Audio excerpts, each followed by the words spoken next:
Sarah, I want to bring in now Dan Bongino, who's a former Secret Service agent, senior legal analyst Jeffrey Toobin, and senior political analyst David Gergen. David, as we're sitting here,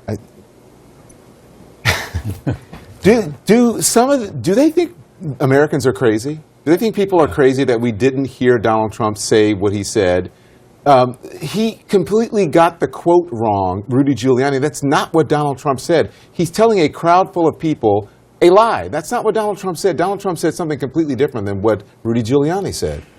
Well, I happen to be a friend and ally in many ways of Rudy Giuliani and respect him a great deal. But I think on this particular one, I think you're right that, listen, what Donald Trump said was, if we lose the election, after the election, there still might be a remedy. The Second Amendment folks, the Second Amendment people, as he called them, might do something. He didn't say what. He just left that out there.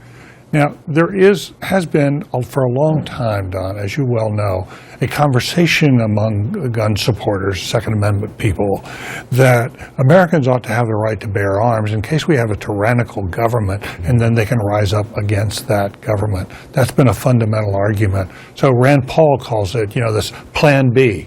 Plan A doesn't work, elections don't work out. Plan B is out there for Second Amendment folks. There was a woman named Sharon Ingold who ran against Harry Reid a few years ago, and she famously talked about, if the Congress gets out of control after the election, when Harry Reid's a problem, well, we have Second Amendment remedies.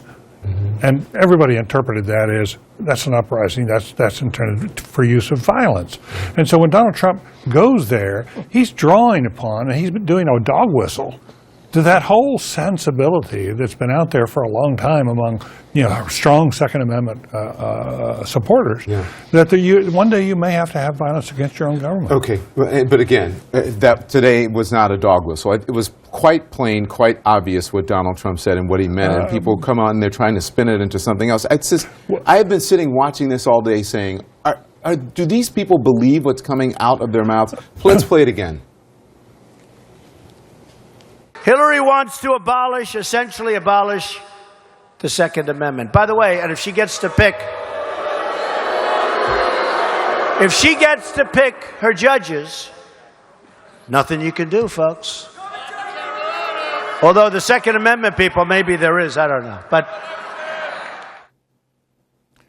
that was a clear signal that many people may just hear, oh, he wasn't saying anything important, that's what Rudy said, let's move on. People in the audience got it. Yeah, but people in the audience got it. Yes. People in the audience got it. And as you well know, after you've had a long series of efforts to demonize Hillary Clinton and to treat her as a criminal, he's called her crooked. He's called her a crook. She ought to be in jail. People in the convention yelling, lock her up. When you get on a roll like that this person already is a criminal and should be locked up, it's not a big step. Well, maybe we'll just take care of it with a gun. Right. And, and that's what...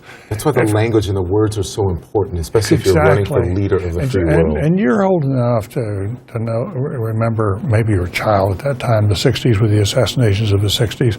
I worked for two presidents who were in assassination attempts, and Ronald Reagan came within an inch of losing his life.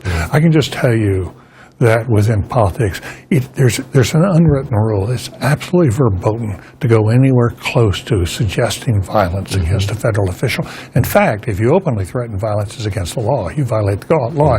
And Secret Service agents will tell you, wait a minute, he came very close to the edge of the law today. Jeffrey Toobin, I want to bring you in here because here's what Donald Trump tweeted out tonight. He said, when is the media going to talk about Hillary's policies that have gotten people killed like Libya, open borders, and maybe her emails? We may be talking about that if he wouldn't make comments like the ones he made today, Jeffrey. Well, it's not like the media has neglected the issue of Benghazi and her emails. I think people are quite aware of those subjects because they've been subjects of a lot of press attention. Look, I've also watched this clip many times now. What he said is not a crime. It is not direct enough to be a crime. But in my experience of dealing with the Secret Service, if anyone comes even near to a threat of physical violence against someone who was protected by the Secret Service, they pay a visit and they talk to the person and they say, you understand the seriousness of what you said. And what what Trump said today is certainly the kind of comment that would merit a visit from the Secret Service and a warning, stay away from threats of violence, because there is no doubt, as you've been saying over and over, Don, what Trump was saying here, and it clearly related to violence against Hillary. Dan, you're disagreeing with Jeffrey? I mean, Don, I'm trying not to break down in laughter. This conversation's almost broken into the comical realm. It's clear what he was suggesting. I mean, he clearly, from what I had to read through his exact comments in the Washington Post today twice when I was asked to be on the show to try to find out what exactly the controversy was even about. Okay, let's play it again. For Stand by, 12 years of Dan. my- Let's play it just in case Sure. you're confused. Let's play it again. No, I'm not confused, Don. Okay, let's play it. Hillary wants to essentially abolish the Second Amendment. By the way, and if she gets to pick her judges, nothing you can do, folks. Although the Second Amendment people, maybe there is, I don't know. But Okay, explain to us, people who don't understand and that you want to laugh at, what he meant by that. Don, the man, I think we all know, is running for president of the United States. He probably has some data that a lot of one-issue voters vote on the Second Amendment issue. It's clear he's trying to motivate people to go out and vote based on the potential for an open Supreme Court seat. How that's clear to you, that was some kind of call to an open revolution and to start firing your weapons at public officials, is utter absurdity. No one said that, Dan. No one said that. No one said that. And so no one said that, Dan. And if he wanted people to go out and vote, why not just say, go out and vote? The Supreme Court depends on it. Listen, the Second Amendment depends on it.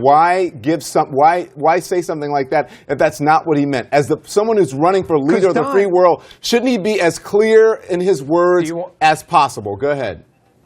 Don, do you want me to? I'll answer that question. Listen, we can disagree about how imprudent he worded that, but to suggest that he was calling to violence means to me that you came into this with the idea that Donald Trump was calling to violence. Let me make the case afterwards. You didn't come into this with a clear and open mind. Listen, I endorsed Cruz in the primary campaign. I'm not a Trump surrogate. I'm supporting him now. Dan, what you're saying right now makes no sense. I'm sitting at home. I'm watching Donald Trump. I have 2 ears. Right. I have 2 ears and I have 2 eyes, and I can see the reaction of the people behind me. And we're not stupid. Every single person you have on this panel, who are very smart people, David Gergen, who's respected. Hang on, will you let me finish, Dan? David Gergen, who's respected by people on both sides, by Republicans and by Democrats, who've worked for Republicans and Democrats, who has worked for a president who's had an assassination attempt, who's lived through presidents who've been assassinated, knew exactly what Donald Trump is saying, and we're supposed to be stupid enough not to understand that and to believe the spin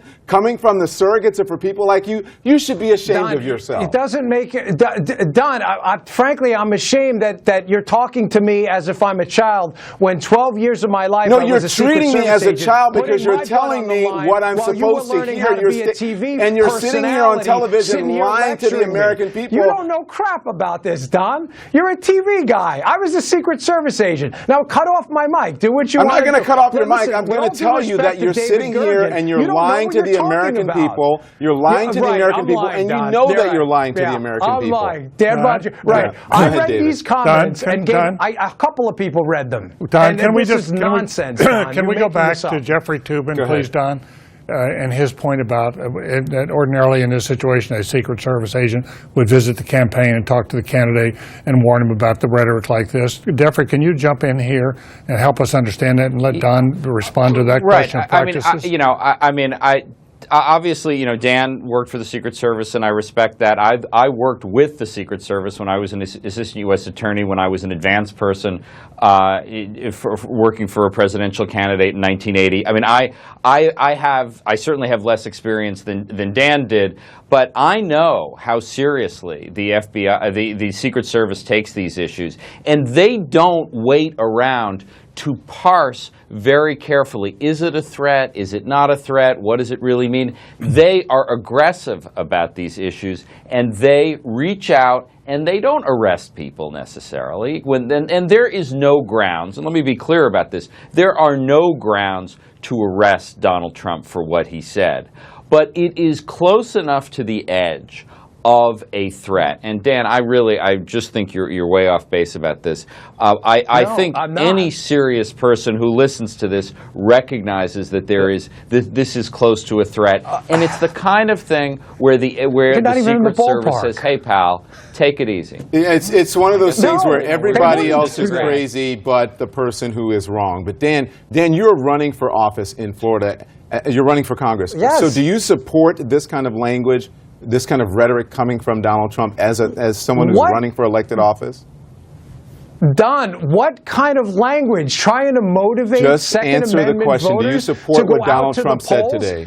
That was an answer to the question. Support Yes or what? no? Getting Do you people support? out to vote for Donald Do Trump? you support what he said today? Don, people who believe in the Second Amendment should absolutely vote against the gun grabber Hillary Clinton, 100%. And whatever you need to say within the realm of reason to motivate people to get out and vote, yes, you should do that because you will lose your First Second of all, that's a Amendment talking rights. point to call Hold someone a on, gun Bob. grabber. No one is trying to take your Right. guns. That is a talking Don, point. you're But go ahead. Captain Talking Point. You're like Captain Talking Point, and then you throw it back at me. Your insults What's aren't my even talking that good. point? Tell me what my Okay? talking point is, Dan. You came into this and you said, listen, this is pretty clear. Donald Trump was implying some kind of a violent act against Mrs. Clinton, which I'm How is that telling a you talking from 12 point? years How of is that a talking experience point? doing that. How is that a because you talking came point? into this Do you know what a interview- talking point is? do you A talking want me to point listen or is you when gonna you repeat the are a question political 5 times? operative and you go on television Right. every single day I'm a and you say political- the no, I'm a same candidate, thing not an over and operative. over and I don't over, go out whether every it's day. wrong or not, because I've you have never been discussed fed this. something It's by funny, the campaign. I've never said this over and over. You're actually the first person to ask me about it, so I've never said this over and over. That's not a talking point. You asked me a question, I gave you an answer. It's clear to me, and Jeffrey, again, I appreciate your comments, but I disagree with you completely on this. When you take the totality of circumstances, it was not a guy in a bar making these comments. It was a presidential candidate giving a speech where he was talking about the Second Amendment. This isn't even close to the Secret Service would laugh this off if you brought this in their The office. Secret Service is not laughing it off, by the way, but go ahead, David Gergen. Time Magazine has a piece out tonight interviewing former Secret Service high up. He said, I would be in there in an instant, basically, to tell the campaign to cool it. That this is very was clear. the This is higher very, it's just like you. It's someone who they went to interview, and he said, this is very close to the edge. The very words Jeffrey Toobin used. And so I think you at least have to agree to the proposition that reasonable people can have a different interpretation of what he said, that it falls on different ears. That's what a dog whistle is all about. Some people hear one thing, some people hear another thing. After you've gone out and called her crooked for all this time, basically called her a criminal, ought to be in jail. Your people are always yelling, lock her up. One of your people, said she ought to be shot for treason. And you have my people?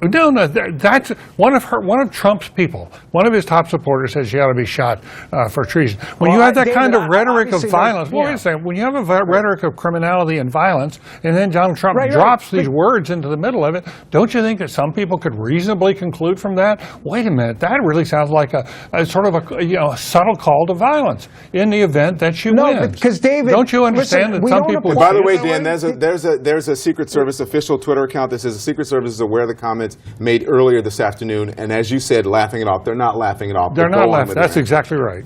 Don, I actually talk to Secret Service agents who work on the job still. I worked there for 12 years. Or have them call me, but go ahead. Believe me, they think Go ahead this on is with your ridiculous. No, I'm not. Wait, the point I was going to make is, David, I see what you're saying, but the same standard of reasonableness as you're using that word does not seem to apply when it's Democrats. Not to get off topic here, but when Barack Obama compared Republicans literally to Iranian hardliners and terrorists, I didn't see anyone saying, oh my God, we should go after Republicans because they're all terrorists, because Barack Obama said so. So my point in this is, if you come into this with a pre-existing narrative that Trump is calling for violence, you are naturally going to build the case ex post facto. And it doesn't work that way, Your David. argument would make sense if it was just Democrats who were coming out saying he meant what he meant. But Jeffrey, I'll give you the last word. Go ahead. Well, it's just You know, this is a good example. It's good it's on videotape because everybody can see it for themselves, and everybody who understands the English language can make a judgment about what Donald Trump was talking about. And I think most reasonable people will listen to what he said and be very disturbed. Thank you, gentlemen. I appreciate